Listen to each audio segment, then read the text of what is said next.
Little Meadow Creek runs languidly through the Piedmont countryside near the small town of Locust, southeast of Concord. In the closing days of the 19th century, however, Little Meadow Creek became the site of an event that would catapult North Carolina to national notoriety.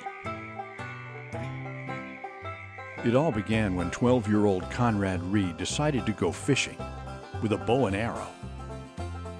That's when he spotted a yellowish, anvil-shaped 17-pound rock in the creek bed. Ever the practical man, Conrad's father, John, a German immigrant and Cabarrus County farmer, thought it would make a wonderful doorstop. Dr. Richard Knapp, who knows a lot about the history of gold mining in North Carolina, picks up the story. John Reed really didn't know what he had with that old doorstop that his son had found. It'd been around the house for a few years, so one day in 1802, he took it on a marketing trip to Fayetteville, and he sold that piece of rock for a week's wages. That's not a bad deal for an old doorstop. The following year, he took on 3 partners and began mining at a part-time pace that didn't move much faster than parts of the creek. Farming came first, and in their off hours, the partners dug and panned the low spots in Little Meadow. Children still come to the Reed Gold Mine today on school trips to tour the grounds and try their luck at panning, each hoping to strike gold, even if the tiniest flakes. We find a little bit every day. It could be dust or a flake, and occasionally a nugget. No gold in that pan, buddy. We tried. All right, man, let's see if we can retire today. There's some gold. See him right there? Right there. You found gold? Mm-hmm. Can I have it, Mom? Can I have it? Yes! Eventually, another big nugget was found at Reed, a 28-pounder. Stimulated by this find, Reed and his partners eventually began underground mining, seeking veins of white quartz that contained the gold. What you see at the Reed Gold Mine are some very long, big veins, like some of these, that the miners clearly followed. And then you also see some later veins that cross-cut them. But usually there's only one set of veins that's very rich in gold, and that's what they followed at the Reed Mine.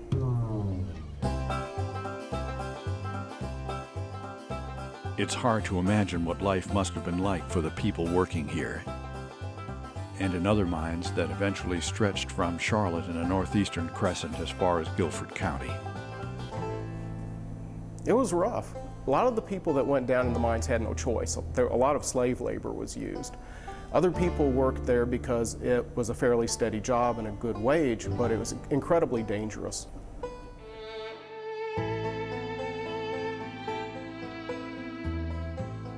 Many of the tunnels were only 4.5 to 5.5 feet in height and 3 to 4 feet wide. Many miners would work 6 days a week, up to 12 hours a day, with only 75 cents per day as pay. And for lights, the miners also would have used candles, either on top of their hats to see with or on candle spikes drilled to the side of the rock wall.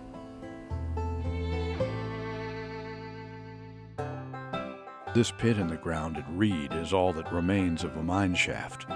Imagine climbing down 400 feet in some Carolina mines, and that's before getting to work with pickaxe and black powder for those 12-hour days, and then climbing back up the ladder again. John Reed died wealthy in 1845, not knowing that his mine and others in North Carolina would soon be eclipsed by the 1849 California gold rush. The Reed mine still operates today, not as a going gold concern, but a state-owned historical and educational attraction where you can still try your luck next to Little Meadow Creek. Or watch and listen to a huge and noisy ore-crushing stamp mill further down the creek.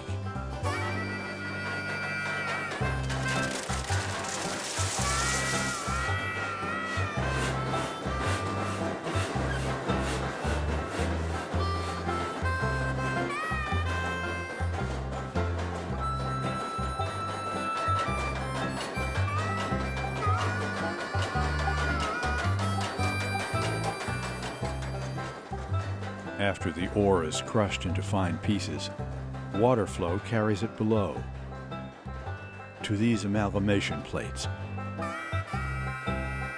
where flecks of gold are separated from the quartz and other materials.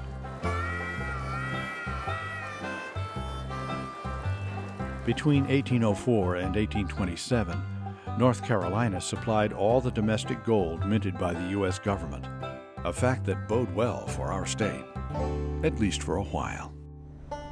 By the mid-1830s, there was too much gold floating around Charlotte. It was too hard to take it up to the only U.S. mint in Philadelphia because that was a dangerous road. It took weeks to get there. You had to go on a horseback or in a wagon and risk robbers along the way. In 1831, the private Bachelor Mint in Rutherfordton took up the slack, followed in late 1837 by completion of the U.S. Mint at Charlotte. The Charlotte Mint produced over $5 million in gold coins until it was shut down as the Civil War commenced. Today, the Mint, rebuilt after a fire in 1844, is a celebrated museum.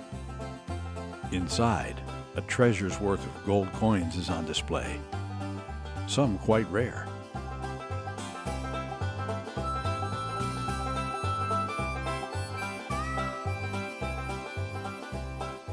All in all, the entire North Carolina gold industry is said to have about broken even. Maybe so, but its presence has enriched our state's history. And although the search for gold here largely has ceased, and most of the old mining-related communities have slipped into the shadows, it is instructive to consider what might have been had North Carolina gold not begun to peter out in the 1840s. By 1840, Charlotte had less than 1,000 people, but 100 people in Mecklenburg County were gold miners. And Charlotte also had 15 operating gold mines and 15 distilleries. Pretty wild place. Today, if you go to downtown Charlotte at that famous corner of Trade and Tryon, you're not far from where some of the most famous mines in North Carolina were. Eventually, Charlotte grew to prominence as a national banking center and became a sparkling jewel in North Carolina's crown. But what if, as Richard Knapp suggests, gold mining had continued to grow? Would Charlotte still be known as the Gold City? Or even the San Francisco of the East? And what if... could there yet be gold around these parts?